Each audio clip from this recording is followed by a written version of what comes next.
ಇವತ್ತು ಕೋಲ್ ಹಿಡ್ಕೊಂಡವ್ರು ನಾಳೆ ಗನ್ ಹಿಡ್ಕೊಳ್ಳಲ್ಲ ಅಂತ ಏನ್ ಗ್ಯಾರಂಟಿ? ಹೇಳಿದ ಸಮಯಕ್ಕೆ, ಹೇಳಿದ ಜಾಗಕ್ಕೆ, ಹೇಳಿದ ಸಮವಸ್ತ್ರದಲ್ಲಿ ಬಂದು ನಿಲ್ಲುವಂತ, ಏನ್ ಬೇಕಾದ್ರೂ ಮಾಡೋದಕ್ಕೆ ತಯಾರಾಗಿರುವಂತ ಒಂದು ಸಂಘಟನೆ. ನಾಳೆ ದಿನ ಯುದ್ಧದ ಸಂದರ್ಭದಲ್ಲಿ ಹೇಳಿದ್ರು ನಾವು 15 ದಿನ ಸಮಯ ಕೊಡಿ, ನಾವು ಯುದ್ಧಕ್ಕೆ ತಯಾರಾಗಿ ಬರ್ತೀವಿ ಅಂತ. ಬಾಹ್ಯ ಶಕ್ತಿಗಳ ವಿರುದ್ಧ ಹೋರಾಡೋದಕ್ಕೆ ತಯಾರಾಗಿರುವಂತಹ RSS ಆಂತರಿಕ ದಂಗೆಗೆ ಕಾರಣ ಆಗಲ್ಲ ಅಂತ ಏನ್ ಗ್ಯಾರಂಟಿ? ಯಾಕೆ ಅವರನ್ನ ರೆಸ್ಟ್ರಿಕ್ಟ್ ಮಾಡಬಾರ್ದು ಅಂತ ನಾನು ಕೇಳ್ತೀನಿ. ಯಾವ ನಂಬಿಕೆಯ ಮೇಲೆ ಸೈನಿಕರ ಕೈಗೆ ವೆಪನ್ ಕೊಡೋದ್ರಿ?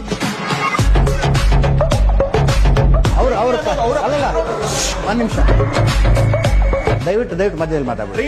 ಅವ್ರು ಕೇಳಿದ್ದು 15 ದಿವಸದಲ್ಲಿ ನಾವು ಯುದ್ಧಕ್ಕೆ ರೆಡಿ ಆಗ್ಬಿಡ್ತೀವಿ ಅನ್ನುವಂಥವ್ರು ನಾಳೆ ಆಂತರಿಕವಾಗಿ ಗಲಭೆ ಮಾಡುವುದಿಲ್ಲ ಅನ್ನೋದಕ್ಕೆ ಏನ್ ಗ್ಯಾರಂಟಿ ಅಂತಾರ ಅವರು?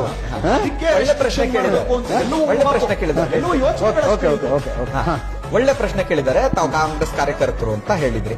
ನಾನು ಒಂದ್ ಪ್ರಶ್ನೆ ಕೇಳ್ತೀನಿ. ನಿಮ್ಮ ನಾಯಕರು ಸಜ್ಜನ್ ಕುಮಾರ್ ಆಗಿದ್ರು, ಸಿಖ್ರ ನರ್ಮೇದ ಮಾಡಿದ್ರು, ನೀವ್ ಯಾಕೆ ಮಾಡಲ್ಲ ಅಂತ ನಾನು ಕೇಳ್ಬಿಟ್ರೆ?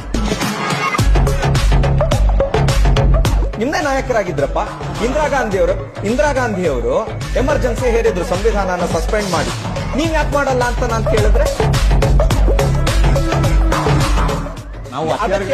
ಅದಕ್ಕೆ ನಿಮ್ಮ ಮೇಲೆ ನಿರ್ಬಂಧ ಹಾಕ್ಬೇಕು, ಆಮೇಲೆ ನಿಷೇಧ ಹಾಕ್ಬೇಕು ಅಂತ ಹೇಳೋ ಅಷ್ಟೇ ಬಾಲಿಶವಾಗಿದೆ ಈ ವಾದ.